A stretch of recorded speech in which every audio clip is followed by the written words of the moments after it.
Good morning, dear students. We are discussing the topic organisms and populations. In that, we have started abiotic factors. In the abiotic factors, in the last class, we have completed the temperature. Today, we are going to learn about the water and also soil. Right. So, if we discuss about the water, water is an important ecological factor. That means it is also a relevant ecological factor next to the temperature. Okay.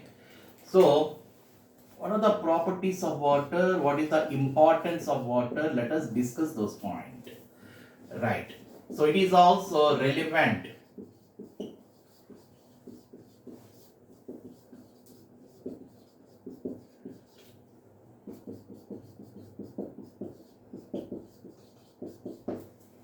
So, after temperature, what is the relevant ecological factor means it is the water. Right. So, what is the importance of water? So, water, then we see the life has been originated in water. Remember that. If there is no water, there is no life. So, from where the life has been originated means life originated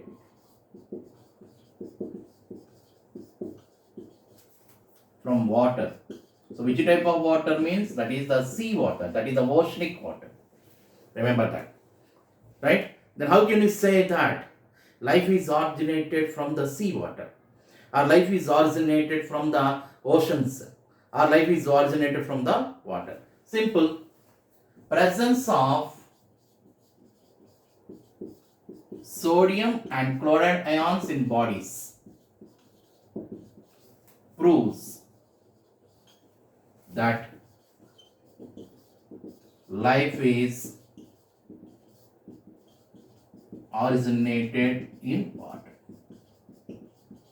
Okay. So we are discussing that if there is no water, there is no life. For example, you take the moon. In the moon, there is no life. There is no possibility of life. Why on the moon there is no possibility of life means on the moon there is no possibility of life because of the absence of water. Suppose in some areas the availability of water is very less. For example, you take in the deserts. In deserts, the availability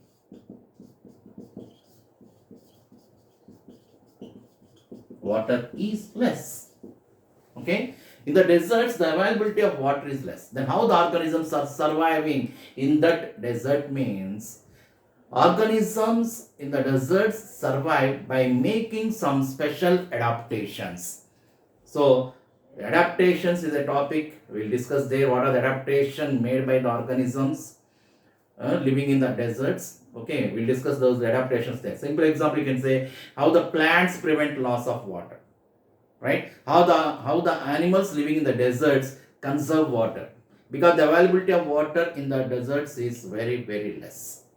Right? Then what about the aquatic organisms? And what about the distribution of plants? Right? The productivity and distribution of plants depends upon the availability of water. Okay? Productivity of the plants and distribution of plants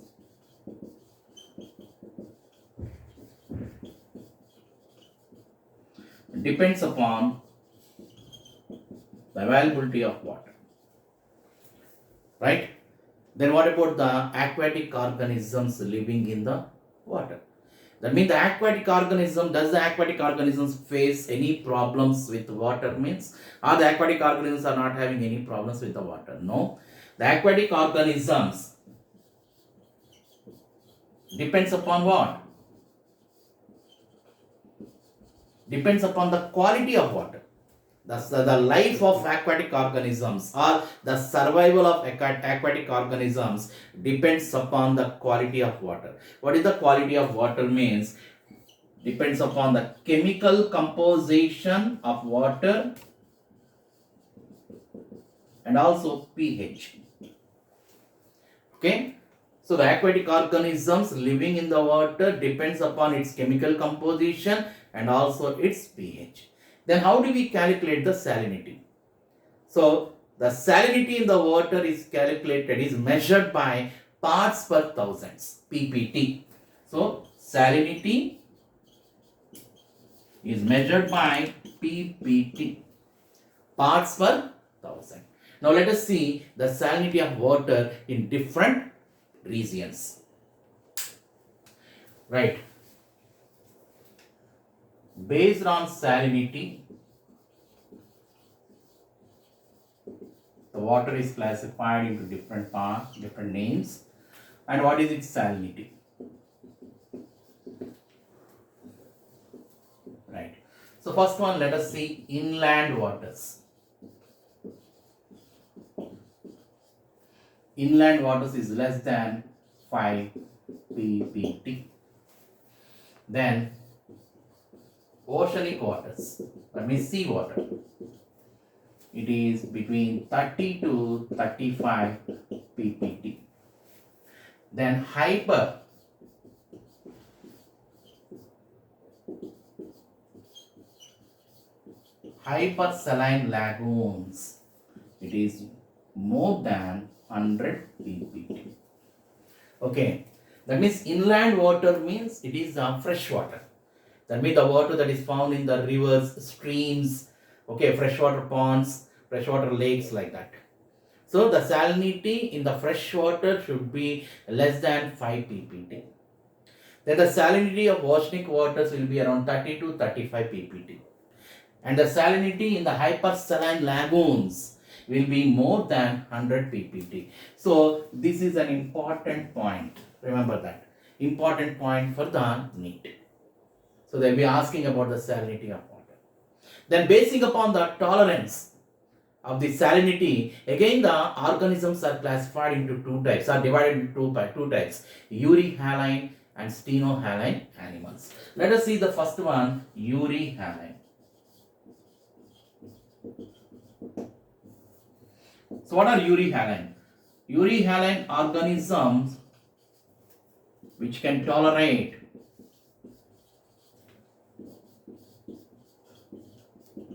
wide fluctuations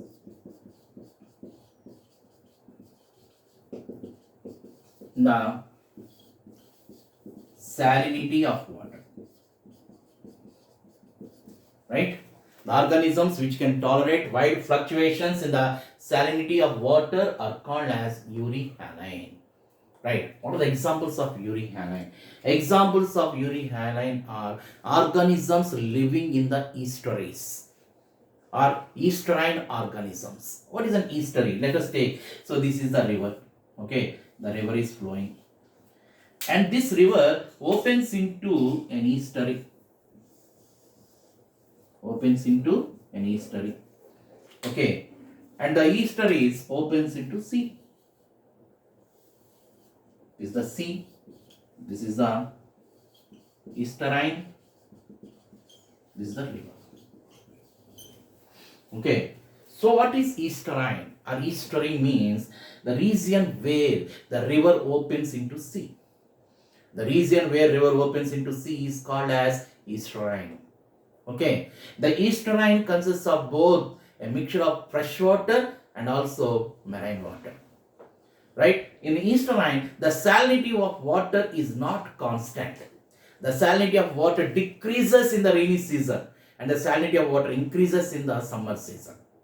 So in the summer season, the fresh water may get evaporated. So most of the estuarine is filled up with seawater. So river water is coming in this direction, and the sea water is also coming in this direction. The organisms living in this region are called as estuarine organisms. Right? So what are the examples of estuarine organisms means? Examples, if we take salmon fish. Salmon fish. Right? The salmon fish migrates from sea to river. Why? The salmon fish undergoes breeding in the river water. Then how the salmon fish can tolerate wide fluctuation in the salinity? Once the salmon enters into the river, it starts drinking the fresh water, or it starts drinking the river water to maintain homeostasis of the body. right? Like that, it can survive in the freshwater. Why the salmon is migrating from sea to river means for breeding or for spawning to lay the eggs. Then similarly, there are other fishes like hilsa and anguilla. Hilsa and anguilla migrate from fresh to seawater, same purpose breeding. So the hilsa and anguilla are migrating from river water to sea water for the breeding purposes. Right. So this completes about the euryhaline organisms. Then one more is there, that is the stenohaline.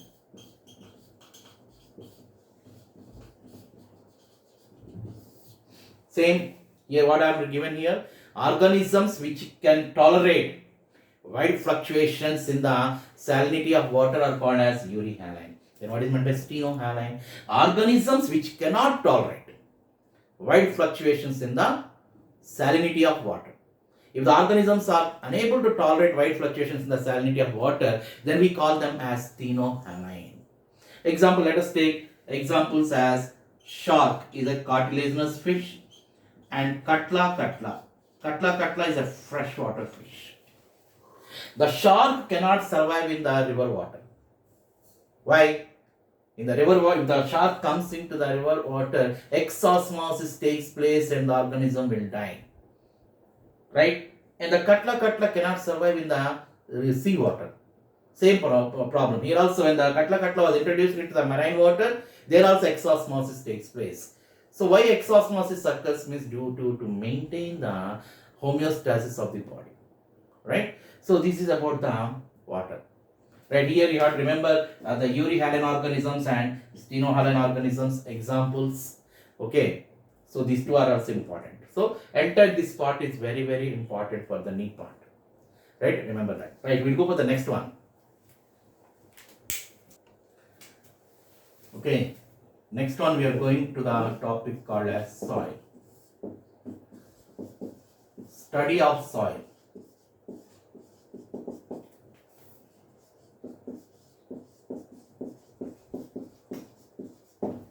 Ediphology.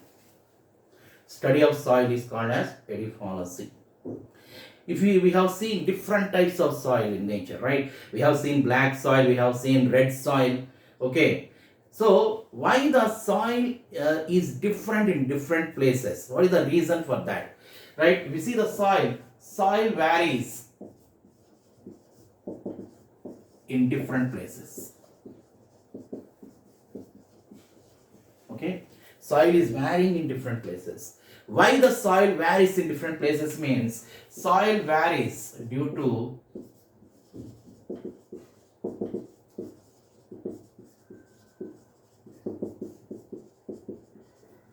places due to climate, weathering, sedimentation, how the soil is sedimentated, how the soil is transported, and how the soil is formed. Okay, soil varies in different places due to climate. Due to what? Due to climate, due to weathering, due to sedimentation, due to transportation of the soil, and also due to its formation. Then we see the percolation and water holding capacity.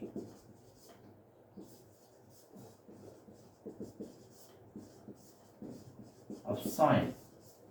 Percolation means how the soil filter or diffuses into that. Sorry, how the water is diffusing.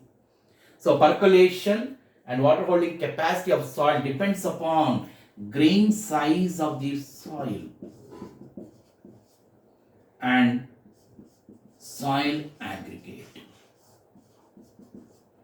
Okay, the percolation and water holding capacity of the soil depends upon the grain size and also its aggregate.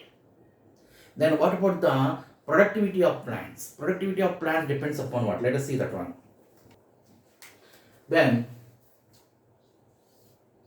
soil determines the type of vegetation. So the type of soil determines the type of vegetation in that particular area.